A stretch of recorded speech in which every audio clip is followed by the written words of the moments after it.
आज की कहानी है जादुई पतीला। सालों पहले पीतल नगर में किशन नाम का एक किसान रहता था। वह गांव के एक जमींदार के खेत पर काम करके किसी तरह अपना घर चला रहा था। पहले किशन के भी खेत थे, लेकिन उसके पिता के बीमार होने के कारण उसे अपने सारे खेत बेचने पड़े।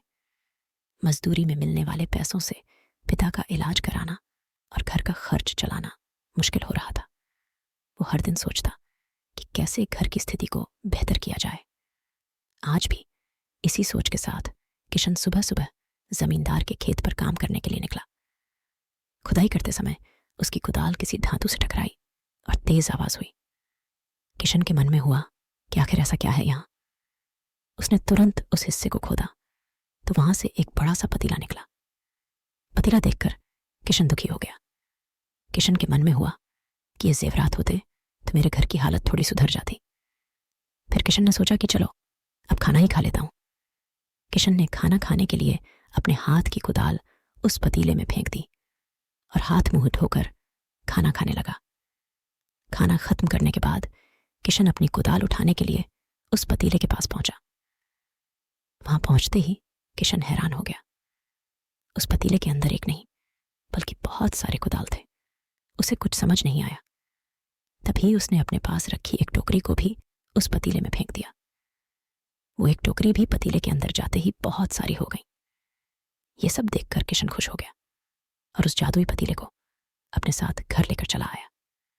वो हर दिन उस बर्तन में अपने कुछ औजार डालता और जब वो ज्यादा हो जाते तब उन्हें बाजार जाकर बेचा था। ऐसा करते करते किशन के घर की हालत सुधरने लगी। उसने इस तरह से बहुत पैसा कमाया और अपने पिता का इलाज भी करवा लिया। एक दिन किशन ने कुछ गहने खरीदे और उन्हें भी पतीले में डाल दिया। वो गहने भी बहुत सारे बन गए। इस तरह धीरे धीरे किशन अमीर होने लगा और उसने जमींदार के यहां मजदूरी करना भी छोड़ दिया। किशन को अमीर होते देख जमींदार मोहन को किशन पर शक हुआ। वो सीधे किशन के घर पहुंचा। वहां जाकर उसे जादुई पतीले के बारे में पता चला। उसने किशन से पूछा, तुमने यह पतीला कब और किसके घर से चुराया? डरी हुई आवाज में किशन बोला, साहब, यह पतीला मुझे खेत में खुदाई के समय मिला था। मैंने किसी के घर चोरी नहीं किया। खेत में खुदाई की बात सुनते ही जमींदार ने कहा, यह पतीला जब मेरे खेत से मिला तो यह मेरा हुआ। किशन ने जादुई पतीला ना लेकर जाने की बहुत मिन्नतें की, लेकिन जमींदार मोहन ने उसकी एक नहीं सुनी। वो जबरदस्ती अपने साथ वो जादुई पतीला लेकर चला गया। जमींदार ने भी किशन की ही तरह उसमें सामान डालकर उन्हें बढ़ाना शुरू किया।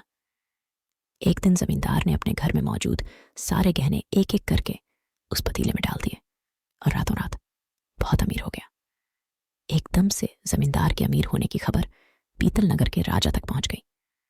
पता लगाने पर राजा को भी जादुई पतीले की जानकारी मिली। फिर क्या था, राजा ने तुरंत अपने लोगों को भेजकर जमींदार के यहां से वो पतीला राजमहल मंगवा लिया। राजमहल में उस जादुई पतीले के पहुंचते ही राजा ने अपने आसपास मौजूद सामान को उसमें डालना शुरू किया। सामान को बढ़ता देखकर राजा दंग रह गया। होते होते आखिर में राजा खुद उस पतीले के अंदर चला गया।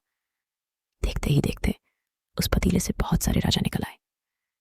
पतीले से निकला हर राजा बोलता, मैं पीतल नगर का असली राजा हूं, तुम्हें तो इस जादुई पतीले ने बनाया है। ऐसा होते होते सारे राजा आपस में लड़ने लगे और लड़कर मर गए। लड़ाई के दौरान वो जादुई पतीला भी टूट गया। जादुई पतीले के कारण राजमहल में हुई इस भयानक लड़ाई के बारे में नगर में सबको पता चल गया।